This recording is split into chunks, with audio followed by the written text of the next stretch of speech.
Simply because I love you and you love me. And together we were meant to be. So glad you're mine.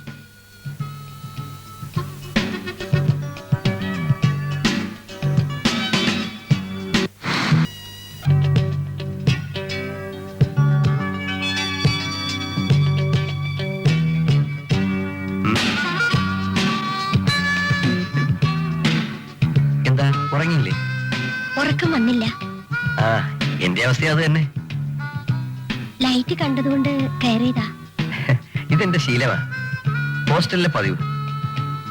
ഏകാന്ത രാവുകളിൽ ഇങ്ങനെ ഓരോന്ന് ഓർത്തിരിക്കുക പതിവാണ്. ബോറടിക്കില്ലേ? ഇല്ല. എന്തൊക്കെ ആലോചിക്കുന്നത്?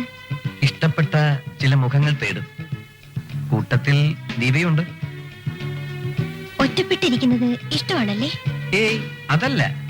ഓർത്തിരിക്കാൻ പലതും ഉണ്ടാകുമ്പോൾ ഏകാന്തതയാണ് നല്ലത്. ഞാൻ വന്നത് ശല്യമായോ? ഏയ്, ഞാൻ പ്രതീക്ഷിച്ചിരിക്കുകയായിരുന്നു ഇങ്ങനെ അടുത്ത് കിട്ടാൻ. വരില്ലെന്ന് കരുതി. എല്ലാവരും ഉറങ്ങി.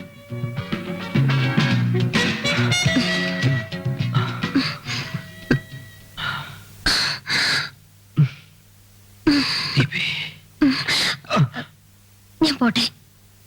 ആരെങ്കിലും കണ്ടാൽ?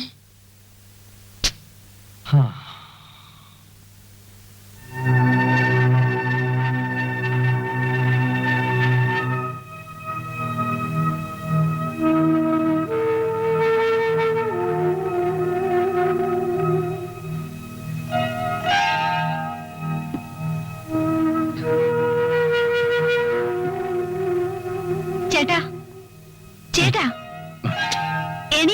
എനിക്കൊരു കാര്യം പറയാനുണ്ട്. നേരം വെളുത്തോ? ഇങ്ങനെയാണെങ്കിൽ മൊത്തം വെളുക്കും. എണീക്കാൻ, എണീക്കാൻ, എണീക്ക് ചേട്ടാ. എന്താണെന്ന് വെച്ചാ പറഞ്ഞു തൊലയ്ക്ക്. നിനക്കുറക്കല്ലേ? ദീപയ്ക്ക് എത്ര വയസ്സായെന്നറിയാമോ? 17. അതിനെന്താ, ഞാൻ ഉറക്കൊഴിച്ചിരിക്കണോ? വേണ്ടി വരും. ഇന്നവൾ കൊഞ്ചിക്കാൻ കൊച്ചുകുട്ടിയല്ല, പ്രായപൂർത്തിയായവളാണ്. അതെല്ലാവർക്കും അറിയാവുന്ന കാര്യമല്ലേ?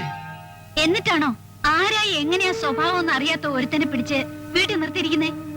സുശീലിന്റെ കാര്യമാണോ നീ പറഞ്ഞേ? നല്ല പയ്യൻ.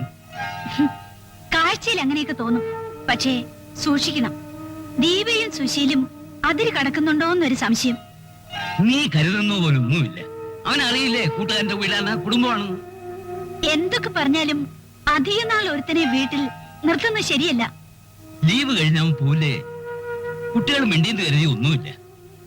നീ അതിന് ദുർവ്യാഖ്യാനം കൊടുക്കാതെ കിടന്നുറങ്ങാൻ നോക്കും.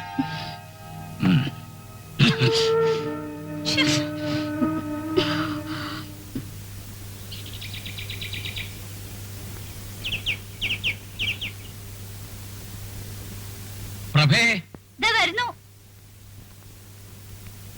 ആ, ഇത്ര വേഗം തയ്യാറായോ? എസ്റ്റേറ്റ് കാര്യങ്ങളും ഓഫീസ് വിഷയങ്ങളും വെച്ച് താമസിപ്പിക്കരുത്. എല്ലാം ഔദ്യോഗികമായി സുദേവനെ ഏൽപ്പിക്കണം. സുദേവൻ വരുന്നുണ്ടോ? ഇല്ല. ആ, പിന്നെ നീ ഇന്നലെ പറഞ്ഞ കാര്യങ്ങൾ ഓർത്ത് മനസ്സിൽ ശങ്ക വെച്ച് സുശീലിനോട് പെരുമാറരുത്. എനിക്കറിയില്ലേ, ഇല മുള്ളിൽ വീണാലും മുള്ള ഇലയിൽ വീണാലും ഇലയ്ക്ക കിടന്ന്. അപ്പോഴും നീ സമ്മതിച്ചേരില്ല. പെൺബുദ്ധി ഭയങ്കരം തന്നെ. ആ, ആര് വിളിച്ചാലും ഉടനെ എത്തുമെന്ന് പറയാ. ശരി, നല്ല ഒരു ചൂട് ചായ കൊണ്ടുവാ. സ്ട്രോങ് ആയിരിക്കണം.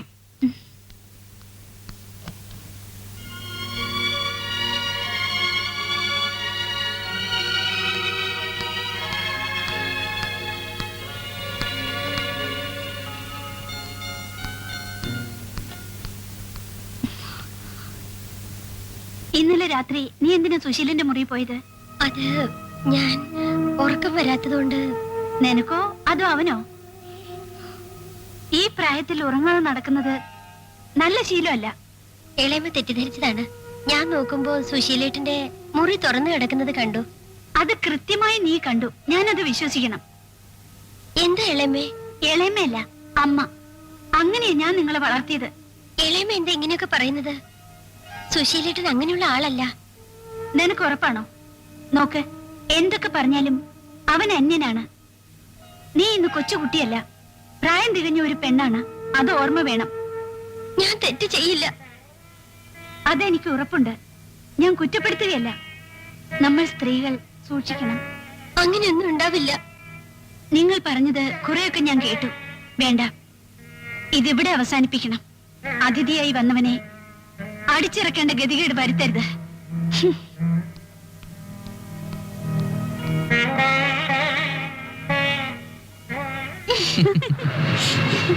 ദീപ വീട്ടിൽ വന്നിരുന്നു. അവൾക്ക് ആകെ സങ്കടമായിട്ടുണ്ട്. പാവ അവള്. ഇതൊന്നും ഞാൻ അറിഞ്ഞില്ലല്ലോ. വേറെ ആരും അറിഞ്ഞു കാണില്ല.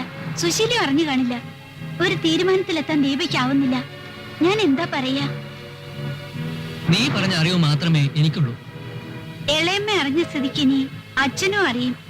ഇങ്ങനെ എതിർക്കാൻ മാത്രം എന്താ ഉണ്ടായത്? അവര് രണ്ടാളും രാത്രി സംസാരിച്ചു നിൽക്കുന്നത് ഇളയമ്മ കണ്ടു. അത് തന്നെ. അപ്പോ വഴക്ക് പറഞ്ഞാൽ തെറ്റില്ല. അവനെങ്കിലും കുറച്ച് വിവേകം കാണിക്കേണ്ടതായിരുന്നു. ഓ, പറയുന്ന ആള് നല്ല വിവേകിയാണല്ലോ. എന്നെ കൊണ്ടൊന്നും പറയിപ്പിക്കണ്ട. ആ, നീ എന്റെ ധർമ്മപത്നിയല്ലേ, പിന്നെന്താ?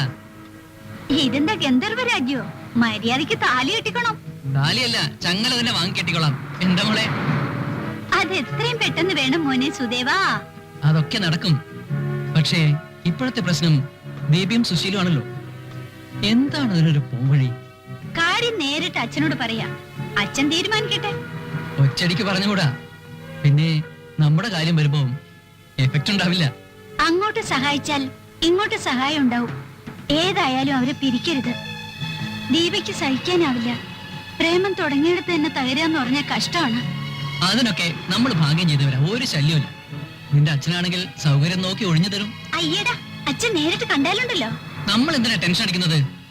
ഉള്ള നേരം കാര്യത്തിലേക്ക് കടക്കാം. ആദ്യം ദീപയുടെ കാര്യം കഴിയട്ടെ. അതൊക്കെ മുറ പോലെ നടക്കും. നീ ഇങ്ങോട്ട് അടുത്ത് വന്നേ. ഏയ്,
കരയാൻ മാത്രം എന്തുണ്ടായി?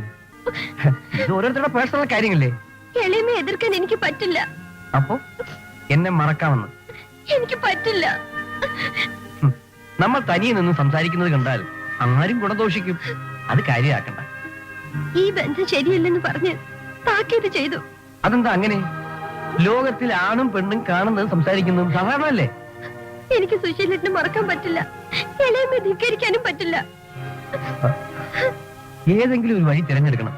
സുശീലേട്ടൻ പോകുന്നതിന് മുൻപ് തീരുമാനം ഉണ്ടാക്കണം. അല്ലെങ്കിൽ നിന്നെ എനിക്ക് വേണം. ഞാൻ ഉറപ്പിച്ച കാര്യമാണ്. പക്ഷേ സുദേവനോട് എനിക്കൊരു കാര്യം പറയാനുണ്ട്. അതെങ്ങനെ പറയുമെന്നാണ് എന്നെ വിഷമിപ്പിക്കുന്ന കാര്യം.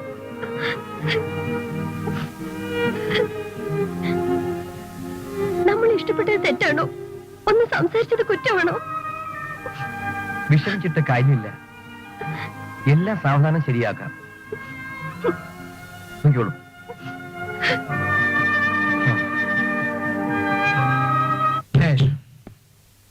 മനോഹരമായിരിക്കുന്നു. സുധി, ഞാൻ വേണ്ട, ഒന്നും പറയണ്ട. എല്ലാം ഞാൻ കേട്ടു. നീ വിചാരിക്കുന്നത് പോലെ. എന്നാലും നീ എന്നോട് ഇത് ചെയ്തല്ലോ. നിന്നെ വീട്ടിൽ കയറ്റാൻ കൊള്ളാത്തവനാണെന്ന് ഞാൻ പറയില്ല. എനിക്ക് ദീപയോട് നന്നായടാ, സന്തോഷമായി.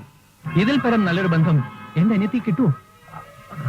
അതല്ല, എനിക്ക് നിന്നോട് മറ്റൊരു. അറിയാം നീ പറയാൻ പോകുന്നത് സോറി, പറ്റിപ്പോയി, ക്ഷമിക്കണം എന്നൊക്കെയല്ലേ? എനിക്ക് പറയാനുള്ളത് നീ ശ്രദ്ധിച്ച് കേൾക്ക്. ഞങ്ങളെ പിരിക്കരുത്, വിവാഹം കഴിച്ചു തരണം എന്നല്ലേ? അത് ഞാൻ ഏറ്റു. നീ കാര്യം മനസ്സിലാക്കി സംസാരിക്കേ. ഒക്കെ മനസ്സിലായി. നിന്റെ വീട്ടുകാരുടെ സമ്മതം അതും ഞാൻ ഏറ്റു. നിന്റെ സന്തോഷമാണ് എന്റെ സന്തോഷം. എന്റെ അനിയത്തിയുടെ സന്തോഷമാണ് ഈ കുടുംബത്തിന്റെ ഐശ്വര്യം.